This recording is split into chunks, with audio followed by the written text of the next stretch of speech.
எங்களுக்கு பிடிச்சிருக்கு அப்படின்னு சொல்கிறீங்க.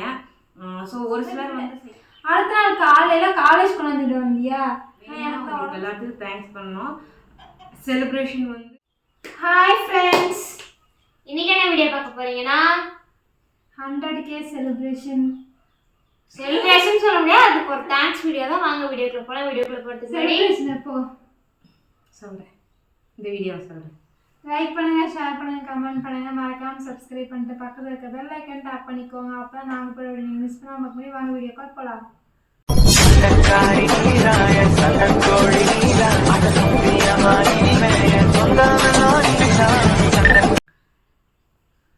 இப்போ பார்த்தீங்கன்னா சண்டைக்காரி சிஸ்டர்ஸில் 100K நம்ம அடிச்சிட்டோம். இப்போ மார்ச் 5 அன்னைக்கு, இன்னைக்கு மார்ச் 7 இந்த வீடியோ நம்ம வந்து எடுக்கிறோம். ஸோ எங்களுக்கு 100K சத்தமா பேசு. 100K ரீச் கொடுத்த அனைவருக்கும் ரொம்ப ரொம்ப நன்றி. 100K 101011 இப்போ எப்படி இருக்கு? ஆமா, நான் அப்போ பார்த்தது. ஸோ எங்களுக்கு வந்துட்டு இவ்வளோ லவ் அண்ட் சப்போர்ட் கொடுத்த எல்லா கையெழுத அதான் தமிழுக்கு எல்லா நல்ல உள்ளவங்களுக்கு மிகப்பெரிய நன்றி. 11 மாத உழைப்பு இந்த 100K நம்ம ரீச் பண்ண. கவிஸ்வலில் வந்து நம்ம 100K ரீச் பண்ணுறதுக்கு நம்ம வந்து 2.5 வருஷம் சம்திங் எடுத்துக்கிட்டோம். 2-3 வருஷத்துக்கு பக்கமாகவே எடுத்துக்கிட்டோம். இவ்வளோ சீக்கிரம் இந்த பசங்களுக்கு நீங்கள் ஆதரவு கொடுத்தீங்க, எங்களுக்கு ஆதரவு கொடுத்தீங்க, ரொம்ப நன்றி. இதில் வந்து என்ன சொல்லணும்னா, சம்டைம் இப்போ இவங்க சொல்லுவாங்க வீடியோஸ் போட்டதெல்லாம் சொல்லுங்கள். நாங்கள் வந்துட்டு வீடியோவே சரியாக போட்டது கிடையாது. அங்கே பார்த்து பேசு இருமா, ஃப்ளோவில் அப்போ தான் வரும். எனக்கு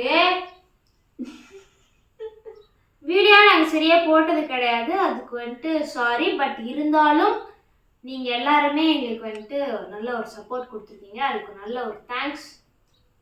எதுவாக இருந்தாலும் இவங்க கொடுத்தாலும் கொடுக்கலினாலும் ஏதோ ஒரு வீடியோ வந்து இவங்க இருக்காங்கன்னு ஞாபகப்படுத்துறதுக்காக நான் எடுத்து போட்ட நாள் உண்டு. அதில் வந்து ஒரு சில வீடியோ வந்து நல்லா போனதும் உண்டு, ஒரு சில வீடியோவில் பயங்கரமாக திட்டினதும் உண்டு. அப்புறம் நாங்கள் வந்து நல்லா நடிக்கிறோம் அப்படின்னு இப்போ ரீசன்ட் டேஸில் வந்து எங்களுக்கு நிறைய கமெண்ட் வருது. எந்த சீரியல் எந்த சினிமா இது தெரியல, அவங்க தான் சொல்லணும் யார் டேரக்டர் யார் ப்ரொடியூசரு அப்படின்னு அவங்க தான் சொல்லணும். யாரு சரிங்களா? எங்களுக்கு நடிக்கணுங்கிற எந்த அவசியமும் இல்லை. எங்கள் ரியல் லைஃப்பில் என்ன நடக்குதோ அதை நாங்கள் அப்படியே எடுத்து போடுறோம். ஓகேங்களா? ஃபர்ஸ்ட் ஆஃப் ஆல் எங்களை இவ்வளோ தூரம் எல்லோரும் சப்போர்ட் பண்ணுறது நாங்கள் நேச்சுரலாக இருக்கோம், நீங்களாக இருக்கிறது எங்களுக்கு பிடிச்சிருக்கு அப்படின்னு சொல்கிறீங்க. ஸோ ஒரு சிலர் வந்து சொல்ல தான் செய்கிறாங்க, இல்லைன்னு நான் சொல்லலை. என்னன்னா, நீ நடிக்கிறத இப்போ கூட ஒரு கமெண்ட் என்னை ஏமாத்துறீங்கன்ட்டு. ஆனால் நாங்கள் என்ன அவங்கள ஏமாத்துறோன்னு தெரில. நாங்கள் ஒரு வீடியோ எடுக்கிறோம், அந்த வீடியோ போடுறோம், அது சில டைம் வந்து பாதியில் கேமரா பார்த்துருவோம், பாதியில் கேமரா பார்க்காம இருப்போம். அது பாம்பு வீடியோ போட்ட போதெல்லாம் இவங்க ஆக்சுவலாக கேமராவே பார்க்கல.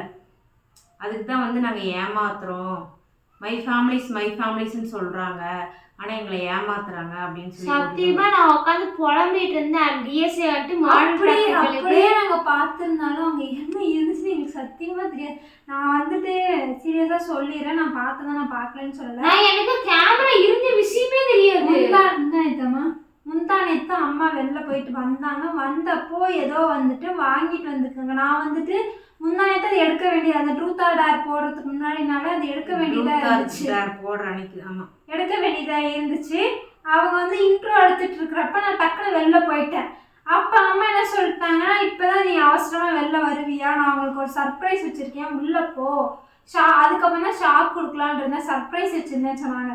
சர்ப்ரைஸா? அப்போ ஏதோ நமக்கு வாங்கிட்டு வந்திருக்காங்க, என்னன்னு தெரியல, சாப்பிட்றதுக்கோ இல்லை வேறு எதுக்கோ வாங்கிட்டு வந்திருக்காங்க.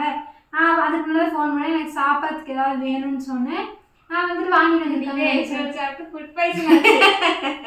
வாங்கிட்டு வந்திருக்காங்கன்னு நினச்சேன். அதுக்கப்புறம் வந்துட்டு திரும்பி நான் உள்ளே வந்துட்டேன். சரி இவங்க எடுத்துகிட்டு வரணும்னு சொல்லிட்டு 7 மணிக்கு ஸ்டார்ட் பண்ணாங்க. நான் 7:15 வெளில போனேன், இன்ட்ரோவுக்கு வெளில போனேன். அதுக்கப்புறம் ஆளவே காணும், நான் திரும்பி உள்ளே வந்துட்டேன். 8 மணி வரைக்கும் பார்த்தோம். இன்னுமா இன்ட்ரோ எடுக்கிறாங்க. நான் பாப்பாட்ட சொன்னேன், பாப்பா ஏதோ சர்ப்ரைஸ் வச்சுருக்காங்க பாப்பா, இன்னுமா இன்ட்ரோ எடுக்கிறாங்க, இன்னமும் வீடியோ எடுத்துகிட்டு வருவாங்க பாப்பா, நீ வந்துட்டு என்ன சர்ப்ரைஸ்ன்னு பார்ப்போம் பாப்பா. டிவி ஆஃப் பண்ணு, வீடியோ எடுக்கிறாங்க, டிவி ஆஃப் பண்ணு, கேஷுவலாக உட்கார், ஃபேன் ஆஃப் பண்ணுன்னு சொல்லிட்டு 8 மணி வரைக்கும் உட்காந்துட்டு இருந்தோம். பார்த்தா ஆளவே காணோம். அப்புறம் போய் வெளில பார்த்தா வெளில நின்று பேசிகிட்டு இருந்தது. வீடியோ எடுக்கல. அதுக்கப்புறம் ட்ரூத் ஆர் டேர் எடுக்கலான்னு சொல்லிட்டு வந்துச்சு. நாங்களும் சரி என்ன சர்ப்ரைஸாக தான் இருக்கும், என்ன சர்ப்ரைஸாக இருக்கும்னு சொல்லிட்டு நைட்டு போயிடுச்சு. நைட்டு நான் அதை பற்றி யோசிக்கல, விட்டுட்டேன். அடுத்த நாள் காலையில் காலேஜ் கொண்டு வந்துட்டு வந்தியா, எனக்கு தான் உடம்பு சரியில்லையே, காலையில் எழுந்திரிச்சோன்னே வயிறு வலி முல்ல. நான் அந்த டைம் அந்த இதில் மறந்தே போயிட்டேன். காலேஜ் கிட்ட வந்து அம்மா வந்துட்டு வண்டி டிக்கியை ஓப்பன் பண்ணி உள்ள ஏதோ எடுக்கிறதுக்கு வாங்க இங்கதான் தழும்பு கூட எனக்கு இருக்குது. ஹெல்மெட் எடுக்கிறதுக்காக ஓப்பன் பண்ணாங்க. நான் முன்னாடி வந்துட்டேன், பாப்பா வந்து வண்டிக்கு பின்னாடி நின்றுச்சு. அப்போ உள்ள ஏதோ இருந்திருக்கு மாட்டுக்கு. பாப்பா இருந்துக்கிட்டு ஏதோ சர்ப்ரைஸு என்னமா வச்சிருக்கேன்னு சொல்லிட்டு 2 பேத்துக்கு சண்டே ஆகும் போது எங்க அம்மா வண்டி டிக்கியை க்ளோஸ் பண்ணவும் அங்க சண்டே ஆகி இதாயிடுச்சு. அப்புறமேட்டு நானும் ட்ரை பண்ணேன் எவ்வளவோ, பார்க்கலாம் என்னால அன்னைக்கு ஃபுல்லாவே பார்க்க முடியல. நான் வந்தோடனே படுத்துட்டேன், சுத்தமா முடியல. வந்தோடனே படுத்துட்டேன். சரி நைட்டு தான் வந்து நைட்டாச்சும் காட்டுவாங்களா மாட்டாங்களா, என்னதான் சர்ப்ரைஸ் இருக்கும். இதுல வேற எங்க அம்மா சொன்னிச்சு மாத்திரை கவரு அப்படின்னு ஒரு வார்த்தை சொன்னிச்சு. மாத்திரை கவர்லாம் அப்படி எனக்கு வாங்கி வச்சிருக்கோம், ஒருவேளை எனக்கு தோடு வாங்கி வச்சிருக்குமா, செயின் வாங்கி வச்சிருக்குமா, அந்த சத்தியம் அந்த மாதிரி ஏதாவது சர்ப்ரைஸ். இது சின்னதான் அப்படி மாத்திரை கவருக்குள்ள என்ன வாங்க முடியும். அதுக்கப்புறமேட்டுக்கு யோசிச்சேன். அதுக்கப்புறமேட்டு நாங்கள் அது மறந்தே போயிட்டோம். சரி காட்டும்பா அப்படின்னு சொல்லிட்டு விட்டோம். ஆனால் அந்த மாத்திரை கவருக்குள்ள இது இருக்குன்னு நான் சத்தியமா எதிர்பார்க்குறேன். ப்ராக்டிக்கல் வந்துட்டு எனக்கு சொல்லிட்டாங்க. ஏன்னா அப்போ வந்துட்டு நான் நோட்டு முடிக்கல, ரெக்கார்ட் போட்டாச்சு. அதுக்கப்புறமேட்டுக்கு நடத்தல, கோடிங் எதுவும் தெரியாது. நான் உட்காந்து புலம்பிட்டு இருக்கேன். ஃப்ரெண்ட்ஸ் எல்லாம் கூப்பிட்றாங்க, அவனுக்கிட்டலாம் புலம்பிட்டு நம்ம போய் வெளில உட்கார. எங்கள் அம்மா வந்துட்டு நைட் என்ன சாப்பிட்லாம், என்ன வாங்கலாம் அப்படின்னா சரி சர்ப்ரைஸ் காட்டுறதுக்காக வீடியோ எடுக்கணும் நான் சீரியஸா நினைச்சேன். நான் வெளில போய் நம்ம மட்டும் 7 உட்காந்து பேசிட்டு இருந்தேன். நான் எதுக்காக அப்படி கத்திருப்பேன் அப்படின்னு பார்த்தீங்கன்னா, போய் உட்காந்து பேசிட்டு இருக்கும் போது கரெக்டா அம்மா இப்படி வர வந்தானா, அம்மா வரும்போது நான் அவனை தொட்டேன். அப்ப ஒரு மாதிரி பயம்தான். அதுக்கப்புறம் நான் தூக்க போகையில இப்படி தூக்கினா அவன் வந்துட்டு எகுர்னான். அப்ப அம்மா கரெக்டா மூஞ்சில போடுவோம், நான் அவன் வாயில இருந்து அது வந்து விழுகுது அப்படின்னு சொல்லிட்டு தான் நான் கத்துனது. நிஜமா உயிரோட இருக்கதான் அவன் ஏதோ பள்ளியோ எதையோ ஒண்ணு பிடிச்சி மேல போட்டுட்டான். வாய்க்குள்ள வீட்டுக்குள்ள எடுத்துட்டு போகும்போது நான் தூக்கினாலும் அவன் தூக்கி மூஞ்சிலே போட்டான்னு சொல்லிட்டு நான் அதுக்குதான் கத்துனேன். அப்புறம் வந்து பார்த்தா இவங்க இது அந்த பாம்பளை நாக்கெல்லாம் சரி வீடு அதெல்லாம் விட்டு. சரி அதனால வந்து இருந்தாலும் இவங்க போலினாலும் நான் போட்டுட்ருக்கேன். இப்போ வந்து ஒரு 2 நாளாகவே ரெகுலராக ரீல்ஸ் போடுறாங்க. இனி வந்து விளாக்ஸ் போடுவாங்க, மினி விளாக் நிறைய போடுவாங்க, எல்லாமே பண்ணுவாங்க. ஸோ என்ன பண்ணலான்னு சொல்லிட்டு உங்களோட கமெண்ட்ஸையும் நீங்கள் தெரிவிங்க. ஸோ இதில் வந்துட்டு மெயினாக உங்களுக்கு எல்லாத்துக்கும் தேங்க்ஸ் பண்ணணும். செலிப்ரேஷன் வந்து எனக்கு பண்ணணும்னு ஆசை தான். இப்போது எனக்கு வந்து எப்படி சொல்கிறது, மணி ரொம்ப டைட்டாக இருக்குது, ரொம்ப டைட்டாக இருக்குது. இல்லைன்னா நான் வந்து 1/2 kg கேக் வெட்டுற பிளானில் தான் இருந்துச்சு. அதுக்கு வந்து நான் 400 ரூபா வேணுமே. நான் ஹோம்மேட் தான் வாங்குகிறோம், 350 ரூபா 400 ரூபா வரும். ஸோ அதுக்கு ஒருக்கா நம்ம இது பண்ணுமே, இப்போ இருக்கிற சுச்சுவேஷனுக்கு வேண்டாம் அப்படின்னு யோசிச்சு தான் நான் வந்து கேக் எதுவும் வெட்டலை.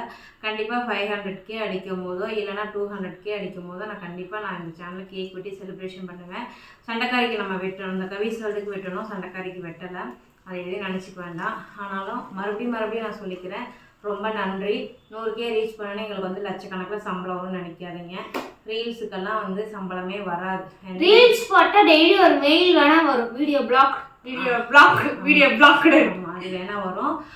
நீங்கள் வேணால் எந்த யூடியூபர்கிட்ட வேணாலும் கேளுங்க. இல்லைன்னா வந்து நம்ம சேனலில் யார்ட்டையாவது அனுப்பி யாராவது சேலரியெல்லாம் போடுவாங்க இல்லையா, அவங்கக்கிட்ட போய் கேட்டு பாருங்கள் எவ்வளோ நாங்கள் இன்கம் எடுக்கிறோம் அப்படின்ட்டு. கண்டிப்பாக நாங்கள் சொல்கிற அளவுக்கு நாங்கள் நல்லா இன்கம் எடுத்தோன்னா உங்கள்கிட்ட ஷேர் பண்ணாமல் வேறு யார்கிட்ட நாங்கள் ஷேர் பண்ண போகிறோம். நீங்கள் தான் எங்களோட ஃபேமிலி. யார் என்ன சொன்னாலும் எங்களுக்கு அதை பற்றி ஐ டோன்ட் கேர். நாங்கள் ஏமாத்துறோன்னா ஓகே ஏமாத்துறோம், துரோகம் பண்ணுறோன்னா ஓகே துரோகம் பண்ணுறோம். சம்திங் எதை வேணாலும் சொல்கிறாங்களோ சொல்லிட்டு போகட்டும், சரிங்களா? அடுத்தடுத்து வந்து என்ன விளாக்ஸ் போடலாம் அப்படிங்கிறத உங்களோட கமெண்ட்ஸ். இதுலேயும் ஃபுட் சேலஞ்ச் போடலாம் வேணாமான்னு சொல்லுங்கள். என் வயிறு ஏற்கனவே வந்து ஃபுட் சேலஞ்ச் போட்டு உடம்பு இப்படி இருக்குதாம்மா ஏமா. சரி அதனால வீடியோ பிடிச்சா லைக் பண்ணுங்கள், ஷேர் பண்ணுங்கள், கமெண்ட் பண்ணுங்கள், மறக்காமல் சப்ஸ்கிரைப் பண்ணிட்டு பக்கத்தில் இருக்க பெல் ஐக்கன் டேப் பண்ணிக்கோங்க. அப்போ தான் நாங்கள் போகிற வீடியோஸ் உங்களுக்கு நோட்டிஃபிகேஷன் வரும். பாய்.